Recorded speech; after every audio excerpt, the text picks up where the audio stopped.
interesante el que ya uno piensa en la seguridad, en la inseguridad, no solamente se siente inseguro, uno tiene conciencia de su existencia.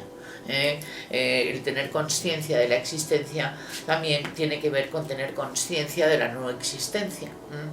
Por tanto, se empezaron a conceptualizar los nacimientos, los pasos de unas edades a otras, todo tenía que ver con rituales ya mucho más sofisticados, que no tenían que ver estrictamente con la supervivencia, sino con la convivencia, y que tenían que ver también con el hecho de formar a los jóvenes y los rituales de pasos de edad.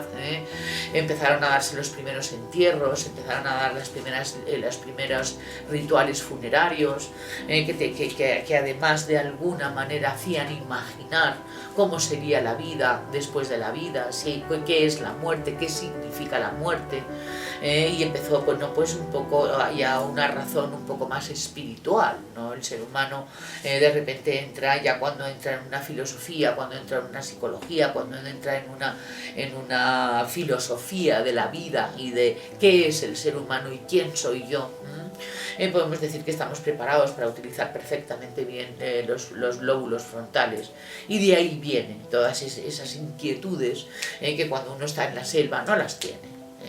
Porque uno necesita estar cazando y estar salvando la vida. En el momento en que la supervivencia está asegurada es cuando se desarrollan con muchísima mayor, vamos a decir, velocidad las estructuras involucradas en el pensamiento, en el lenguaje y en la consciencia que da lugar al pensamiento de que yo existo, de que hay tiempo, de que pasan los años, de que uno nace, luego es adolescente, luego es adulto y luego muere.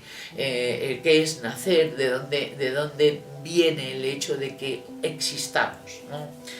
La consciencia de los factores espaciotemporales, la consciencia de la existencia y la necesidad de explicaciones racionales e intuitivas de los fenómenos existenciales.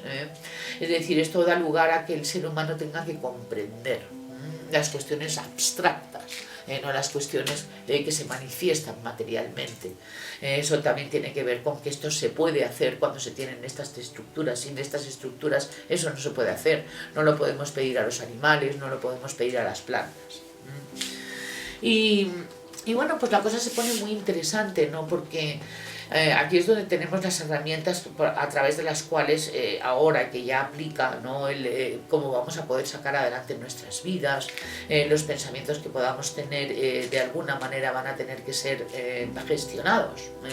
Ya vamos a encontrarnos en el año 2020, en el siglo XXI, y ¿qué hacemos con estos dos lóbulos frontales? Ya hemos explicado cómo ha sido la evolución de ellos, ¿no?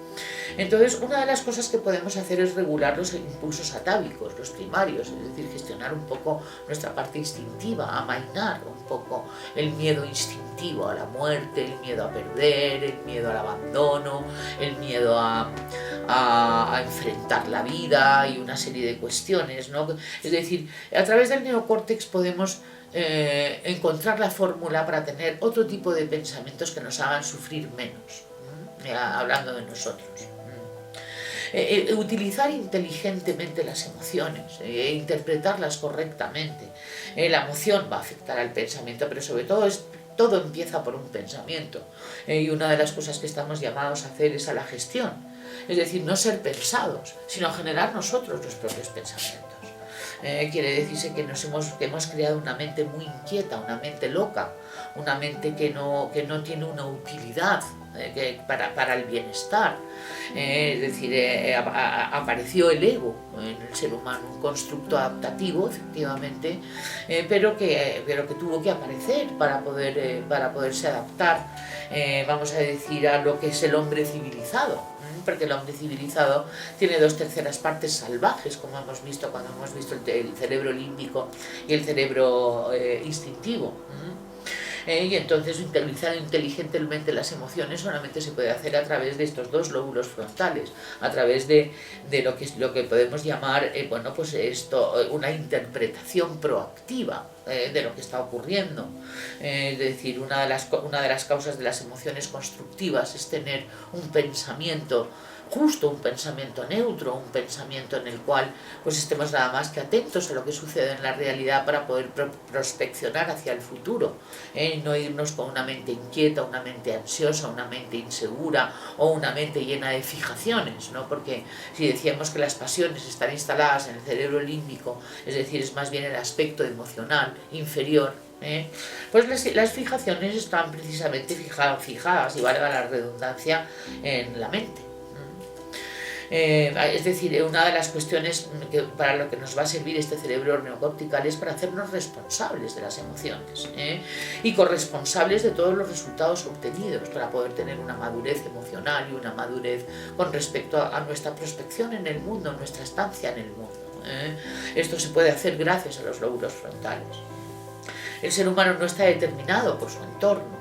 Hoy día el ser humano y probablemente la actitud de lo que llamamos la energía electromagnética que expelemos a través de nuestro mundo emocional y nuestro mundo mental sea un agente constructor de nuestra realidad.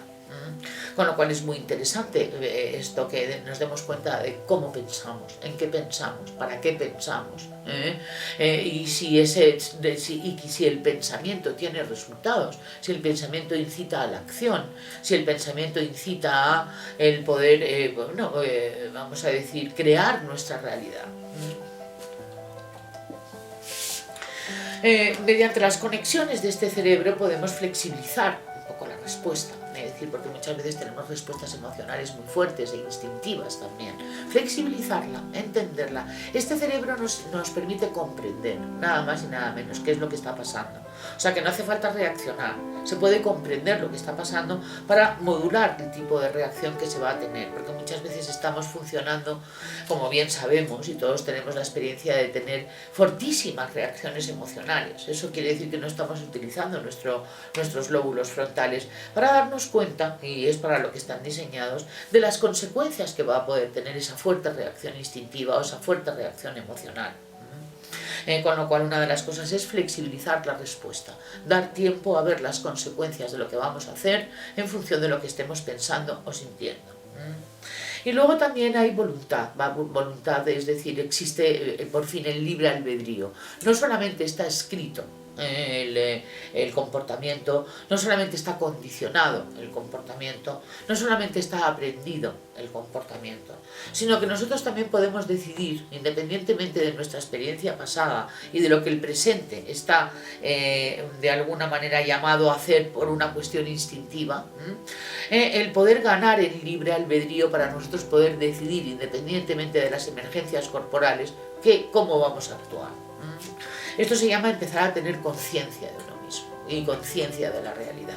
Y también empezar a tener voluntad para hacerlo, porque se necesitan estos dos factores, conciencia y voluntad, para poder gestionar nuestra mente, para poder ser líderes de nuestros pensamientos, para que nuestros pensamientos sean útiles, productivos y generen acciones productivas en el sentido de que, pues esto, vamos haciendo cosas, vamos creando realidades, vamos sirviendo, cada uno se dedica a lo que se dedica, pero de alguna manera esto genera acción.